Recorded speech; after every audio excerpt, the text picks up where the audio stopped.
ये कौन सा सबका साथ सबका विकास का दावा है कि जो प्रधानमंत्री जी का इंटरव्यू ले, जो उनसे पूछे कि आप आम चूस के खाते हैं कि काट के खाते हैं, उसके लिए तो रेड कारपेट बिछा है। जो अभिनेत्रियां उनकी विचारधारा के समर्थन में बात करें, उनके लिए जेड सिक्योरिटी है। लेकिन वो शाहरुख खान जो पूरी दुनिया में भारत के तिरंगे का मान बढ़ाता है, उसके लिए सोशल मीडिया पे किस तरह के ट्रेंड चलाए जाते हैं। कौन सा सबका साथ सबका विकास है महोदय? इसी दिल्ली में एक सांसद पाए जाते हैं, सत्ताधारी पार्टी के सांसद हैं, वो अपने कार्यक्रमों में सार्वजनिक मंचों पे खड़े होकर कहते हैं कि मुसलमानों का आर्थिक बहिष्कार करो। आप कह रहे हैं सबका साथ सबका विकास। कैसे होगा सबका साथ सबका विकास कि दिल्ली पुलिस उस पर कोई कार्रवाई नहीं करती, उल्टा जो मीडिया उसको दिखाने का प्रयास करती है उनको नोटिस भेजा जाता है। ये कौन सा सबका साथ सबका विकास है उपसभापति महोदय? प्रधानमंत्री जी अपने भाषणों में सबका साथ सबका विकास की बात करते हैं तो लोकसभा में एक भी टिकट ये सत्ताधारी दल किसी मुसलमान को नहीं देता, राज्यसभा में एक भी टिकट किसी मुसलमान को नहीं देता, विधानसभा में जो बड़े बड़े प्रदेश हैं उसमें एक भी टिकट मुसलमान को नहीं देता। ये कौन सा सबका साथ सबका विकास है? काहे का सबका साथ सबका विकास? ये नारा, ये दावा खोखला है। मैंने प्रधानमंत्री जी के भाषण सुने हैं। जब 3 तलाक पर बिल आ रहा था उपसभापति महोदय, तो प्रधानमंत्री जी कहते थे कि मैं अपने मुस्लिम बहनों को हक दिलाना चाहता हूं, उनके न्याय के लिए लड़ रहा हूं। तो उस भाषण के महज 2.5-3 घंटे बाद उनके गृह राज्य गुजरात में बिल्किस बानो के आरोपी रिहा किए जा रहे थे। उसी दिन उन्हें माला पहनाया जा रहा था, उनका सम्मान किया जा रहा था। ये कौन सा सबका साथ सबका विकास है? कई सारे मंत्री हैं जो ट्रेवल एजेंसी खोल के बैठे हैं, जो कहते हैं कि देशभक्ति हर दिन देशभक्ति साबित करो, चले जाओ वहां चले जाओ। मैं तो उनसे कहना चाहता हूं कि तुमने नफरत का जो बाजार सजाया हुआ है, तू ये कहता है मुसलमान पराया हुआ है, आजा दिल चीर के दिखलाऊं वतन का नक्शा, मेरा भारत मेरी सांसों में समाया हुआ है। तभी राकेश सिन्हा जी बात कर रहे थे, अभी नहीं है शायद, कहीं चले गए हैं आसपास। उन्होंने अपने भाषण में 23 बार सबका साथ सबका विकास की बात की। अभी गीता जी बोल रही थी, उन्होंने भी कहा कि सबका साथ सबका विकास का बजट आया है, लेकिन वो इसके ये जो रेजोल्यूशन है इसके विरोध में क्यों है, मैं समझ ही नहीं पा रहा हूं।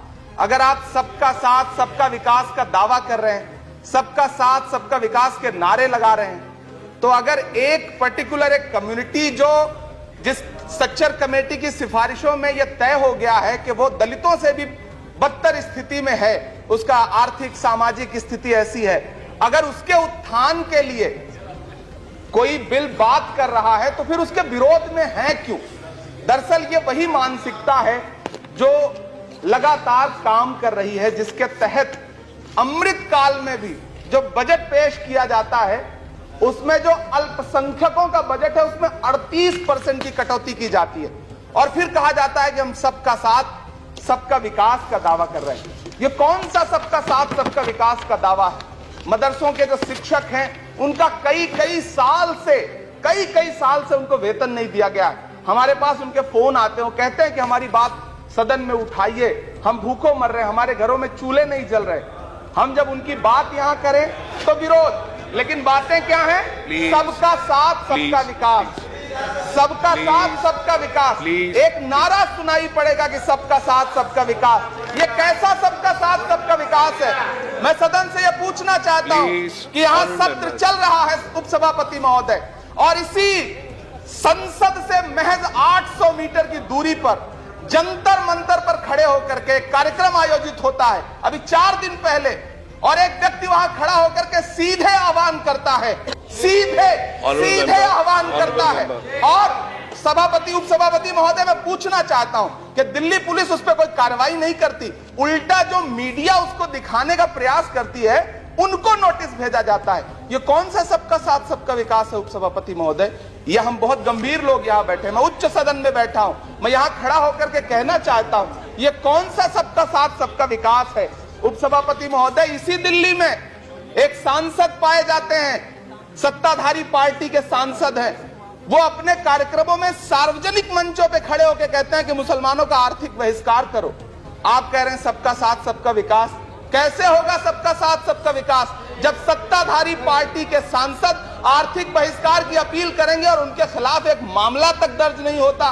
प्रधानमंत्री जी अपने भाषणों में सबका साथ सबका विकास की बात करते हैं, लेकिन अफसोस है कि जब राजनीतिक तौर पर विकास करने की बात आती है तो लोकसभा में एक भी टिकट ये सत्ताधारी दल किसी मुसलमान को नहीं देता, राज्यसभा में एक भी टिकट किसी मुसलमान को नहीं देता, विधानसभा में जो बड़े बड़े प्रदेश हैं उसमें एक भी टिकट मुसलमान को नहीं देता।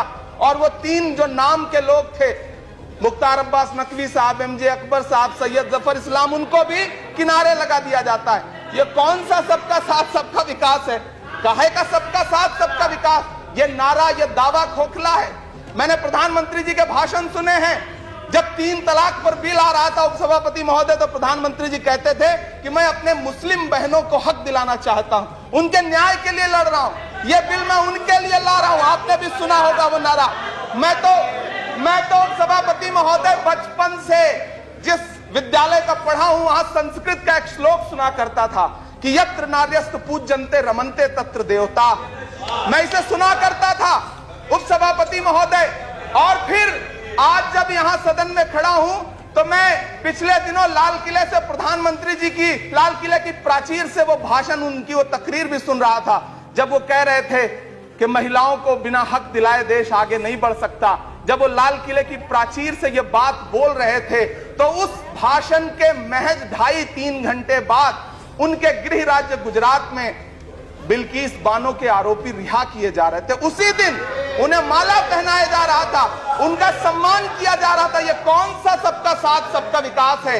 उपसभापति महोदय, मैं तो आपसे कहना चाहता हूं कि जो प्रधानमंत्री जी का इंटरव्यू ले, जो फिल्मी स्टार, जो उनसे पूछे कि आप आम चूस के खाते हैं कि काट के खाते हैं, उसके लिए तो रेड कारपेट बिछा है।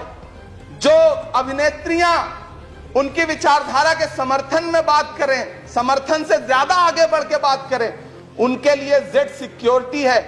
लेकिन वो शाहरुख खान जो पूरी दुनिया में भारत के तिरंगे का मान बढ़ाता है, जिसे फीफा वर्ल्ड कप में आमंत्रित किया जाता है, उसके लिए सोशल मीडिया पे किस तरह के ट्रेंड चलाए जाते हैं? कौन सा सबका साथ सबका विकास है? महोदय, मेरा नाम इमरान है। मैं उस पीड़ा को महसूस करता हूं जिस पीड़ा का जिक्र अभी मनोज झा जी कर रहे थे। मैं उस पीड़ा से गुजरता हूं, इसलिए मैं आपसे यहां खड़ा होकर कहता हूं कि हम हर दिन सुनते हैं, कई सारे मंत्री हैं जो ट्रेवल एजेंसी खोल के बैठे हैं, जो ये कहते हैं कि देशभक्ति हर दिन देशभक्ति साबित करो, चले जाओ वहां चले जाओ। मैं तो उनसे कहना चाहता हूं कि तुमने नफरत का जो बाजार सजाया हुआ है, तू ये कहता है मुसलमान पराया हुआ है, आजा दिल चीर के दिखलाऊं वतन का नक्शा, मेरा भारत मेरी सांसों में समाया हुआ है। हम उसको किसी को हर दिन उसका सबूत नहीं देते फिरेंगे। ऐसे में अगर ये बिल मांग करता है कि मुसलमानों के शैक्षिक और उनके सामाजिक, उनके आर्थिक उत्थान के लिए सरकार उस पर ध्यान दे, तो फिर तकलीफ क्या है, दिक्कत क्या है? क्या आपका जो नारा है वो झूठा है? क्या सबका साथ सबका विकास का नारा सिर्फ खोखला है? बजट से तो यही जाहिर होता है, आप लगातार घटाते जा रहे हैं बजट, आप लगातार कटौती करते जा रहे हैं।